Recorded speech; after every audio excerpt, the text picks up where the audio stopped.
இன்று தமிழ் திரையுலகம் மிக பெரிய இழப்பை சந்தித்துள்ளது.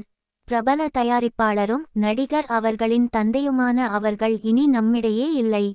பல ஆண்டுகளாக தமிழ், தெலுங்கு மற்றும் மலையாள திரைப்படங்களுக்கு அற்புதமான படைப்புகளை அளித்த இவர் இன்று நம்மை விட்டு பிரிந்துவிட்டார். அவரின் மறைவு ஒரு குடும்பத்திற்கே அல்ல, முழு திரைப்பட உலகிற்கே மிக பெரிய இழப்பு. பல நடிகர்களின் கனவுகளை நனவாக்கிய இவர் தனது உழைப்பாலும் அர்ப்பணிப்பாலும் அனைவரின் இதயத்திலும் ஒரு தனி இடத்தை பெற்றிருந்தார். இன்று அவரது இல்லத்தில் துக்கம் நிலவுகிறது. பெரும் நடிகர்கள், நண்பர்கள் மற்றும் உறவினர்கள் வந்து அவருக்கு இறுதி மரியாதை செலுத்தி வருகின்றனர். அதில் நடிகர் அவர்களும் வந்து குடும்பத்தினருக்கு ஆறுதல் கூறியுள்ளார். இந்த நேரத்தில் அவரின் குடும்பத்தினருக்கு நம்முடைய ஆழ்ந்த அனுதாபங்களை தெரிவித்துக் கொள்வோம். அவரின் ஆன்மா சாந்தியடைய இறைவனை வேண்டுகிறோம். அவரின் நினைவுகள் என்றும் நம்முள் வாழும். அவர் விட்டுச் சென்ற பாதை பல தலைமுறைகளுக்கும் ஒளி வீசும்.